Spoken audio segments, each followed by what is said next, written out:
off on another adventure with Jim Jeep Club. Just four of us today.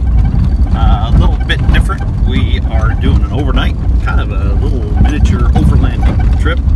So we are headed down to the Coke Ovens, which kind of southeast of Phoenix, east of Florence, south of Superior, kind of down in that area. So we're going to go down, stop at a couple mines, little ghost town, check out maybe some petroglyphs, go through the Box Canyon, which is really pretty cool, and hope to make our way down and camp down close to the Gila River tonight, which is basically where the Coke Ovens are at. So, and then work our way back out to the east and back up to Superior tomorrow. So anyway, thanks for joining us along the trip. Yeah, should be a good one. A lot of fun. Cover some new country. Definitely some pretty stuff. So thanks for joining us.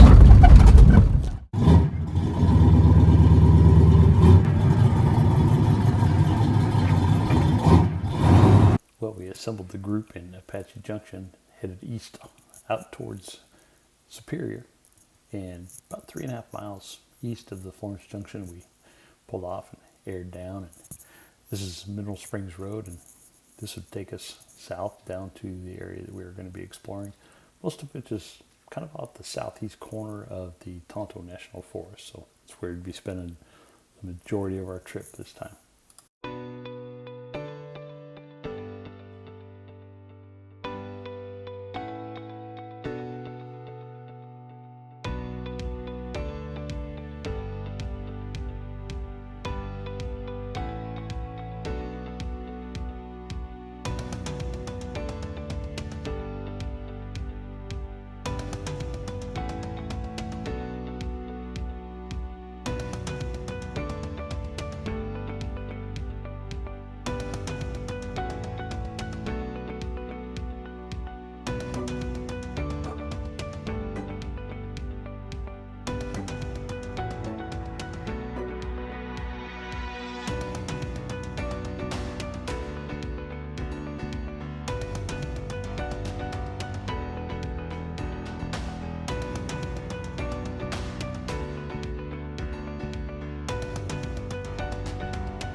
Okay, we made it to the Danoon town site. I think that's where we're at. Not sure. Anyway, pretty cool area in here. We got a little bit of clouds, so a little worried about this. We're hoping that this kind of clears off, but we don't want to get stuck in any stuff out here. So cool little cabin over here. I'll show you here in a second, but Jeep's behind us. A little bit of wildlife back there. Pretty native, I think. Anyway, let's go check out this cabin.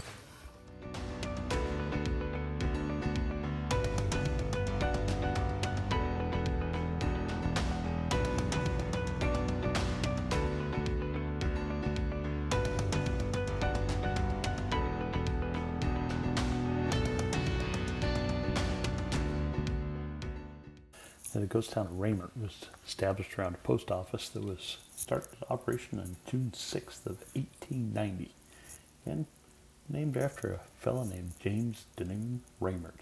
Go figure. Most of the residents of this town worked in the Reymert mine. Seems logical.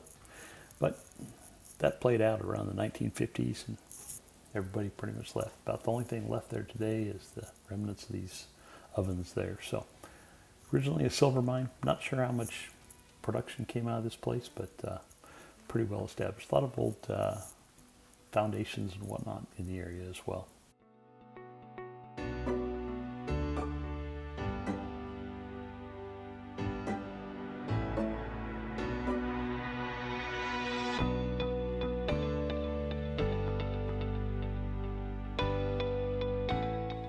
Well, I hiked up the other side, so get a nice view of the ovens from over here. Pretty awesome view. View up the canyon here is really pretty. You got the sun coming in, lighting up the trees a bit. I came over here because I saw some rocks and wall and stuff over here, and I'm pretty sure that this was probably one of the shafts at one point. So all filled in now. Can't see anything, so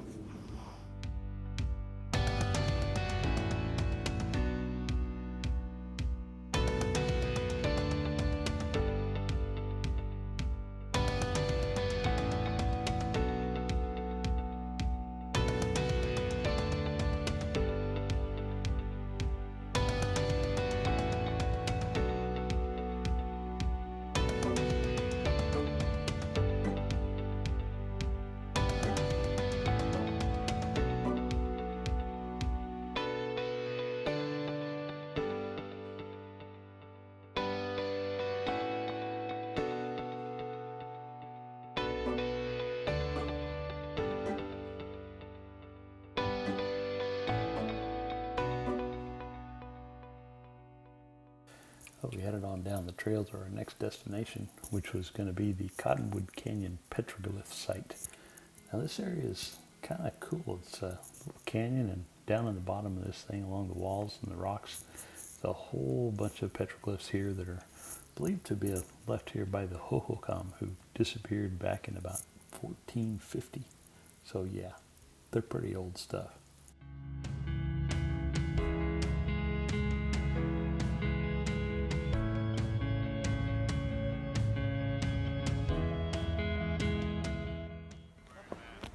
Oh, we took a little side tour here.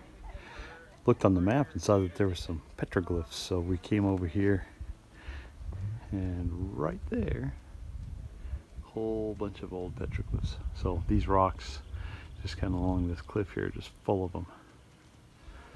Just looking down through here, you can find quite a few. So anyway, worth the little side tour.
Shortly after entering into Box Canyon here, we come across an old, broken down, dilapidated old adobe-like cabin.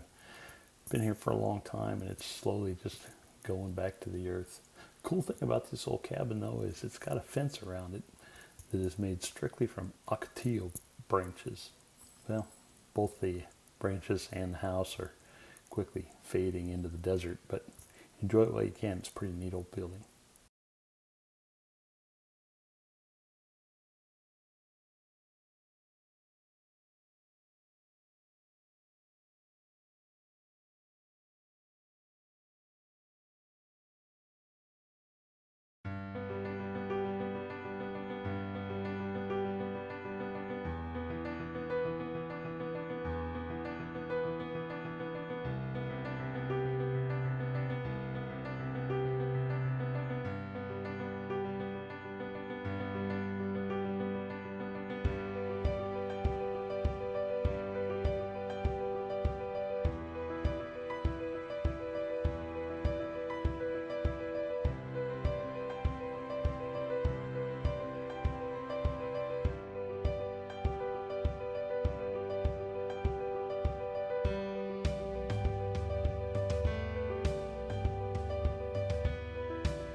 So we finally got some sun.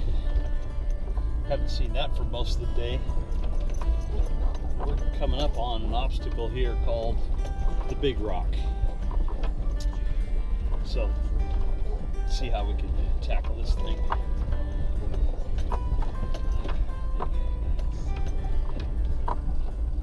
Might make for some good video footage.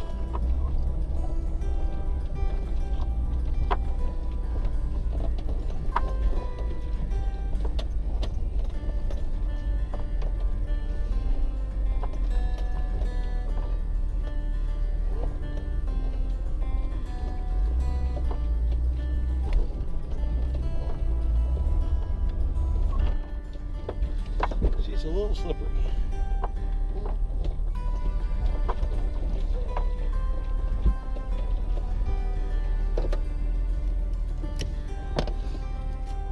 It's a little slippery.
Yeah, stay hard left.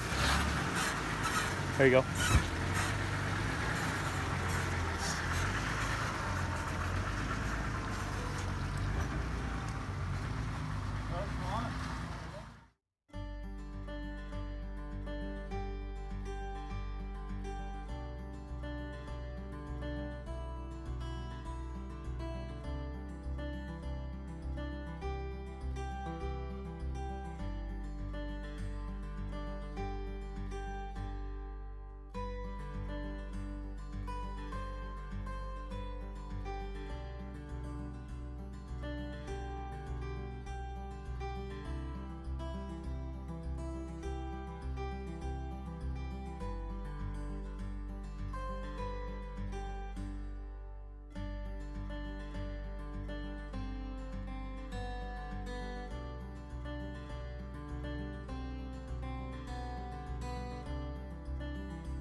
Well, we found a pretty nice camp spot here next to the trail last night. Actually, yesterday afternoon. So probably see the hill behind me where we came down here. Pretty steep, pretty rocky. So we had, man, we had a lot of rain yesterday. kind of sprinkled. It's never really dumped on us, but you know, enough to make it kind of a little chilly and uncomfortable. But woke up this morning, tents and everything are covered with ice, so it's a bit cold. But oh, and then also we got this, got some cows over here on the hill. Bells hung to about 4 or 5 of them, and playing a nice little tune over there. Don't know if you can hear that, but anyway, got a fire going over here this morning and getting ready for some much needed coffee. So, and then we're gonna hit the trail again this morning and head out towards the east, Battle Axe Trail, take us back up to Superior. So, been a good run so far. Had a good time and had a lot of fun just hanging around camp last night. Didn't get too wet. So, anyway, we'll carry on.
Well, after a very steep and rocky descent down towards the Gila River, finally got to a vantage point where we could pull over and take a look at the coke ovens. And this was kind of the main destination of the trip. There's a lot of stories around these things as to just how they came to be. One of the more outlandish ones involves Montezuma and a whole band of Mormon angels creating them about 1,000 years ago. That's probably not right. Another story says they were built by the Confederate Army, used them to build bullets during the Civil War. That's probably not right either. Probably the most likely story is that they were built by the Pinal Consolidated Copper Company back in 1882, and they were used to supply their smelter furnace with charcoal. The site was about 4 miles from the smelter, but they were put here along the river because they had a great source of mesquite wood that they used to fuel them. Now, the town of Cochran actually came along later. It was established, at least the post office anyway, was established in 1905 and operated there until about 1915, but that town was located across the river from the coke ovens, and so coke ovens actually kind of bore the name as the Cochran Coke Ovens, but they were really two separate deals.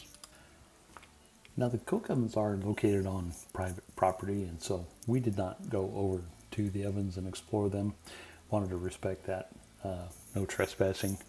You know, it was really sad too that we noticed that one of the ovens had been caved in. Apparently, a couple years ago, somebody in there side by side thought it'd be cute to get a photo with the wheels up on the side of the oven, and yeah, it caved it in. So, man, you just got to be careful of these things. These are national treasures. You got to take care of them. You got to respect them. So, we just took it in from a distance.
Well, we just got back from our run down to the Florence area for our overnight run with Jim's Jeep Club.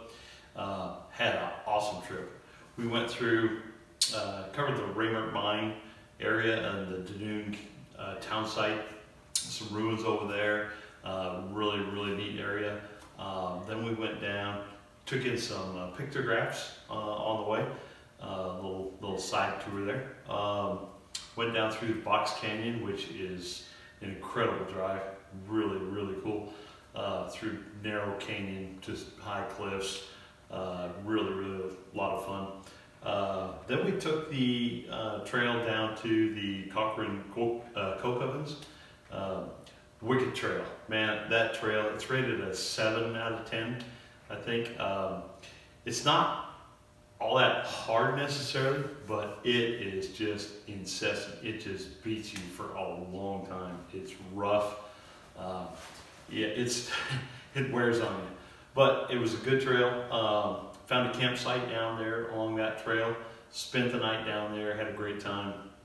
Went on down to the Coke Ovens this morning. Had a beautiful day today. And then we went back out on a trail they call the Battle Axe Trail. It's just over 12 miles long. Kind of starts by the Gila River, then comes up into the Walnut Canyon Wilderness, goes next to the White Canyon Wilderness, just south of Superior. Absolutely gorgeous scenery up in there. Cliffs, colored cliffs, just beautiful area. So highly recommend getting down there if you get a chance. We had, yesterday was a little rainy, kind of cloudy, overcast, and it would rain off and on, you know, but it was kind of nice in a way. It kept the dust down, and there was a lot of people up in the Box Canyon area, the Reymert mine. It's pretty busy, and so the moisture kind of kept things down a little bit. As we were trying to camp last night, it was calm, and we were setting up camp. Then it rained, stopped raining, rained a little bit more. You know, it's kind of off and on, but it quit before night. And but we woke up this morning and there was some ice on the tent, so it was a bit chilly last night. So but we all survived, had a great time. And then today was just, you couldn't ask for better weather today. Blue skies, light breeze, just beautiful day. So took us a while to get back. It's about, when we finished the trail, it's about 100 miles from my house. So just beat it back up here, try to get back home here for the end of the day. So, but yeah, hope you all enjoyed the video. Certainly appreciate you tagging along with us. I think we got some great footage for this one. So hopefully y'all really enjoy that. And again, you know, really appreciate it if you hit that like button, subscribe, get the alerts and everything on the videos, and we'll see you next time on another edition of Tools and Trails.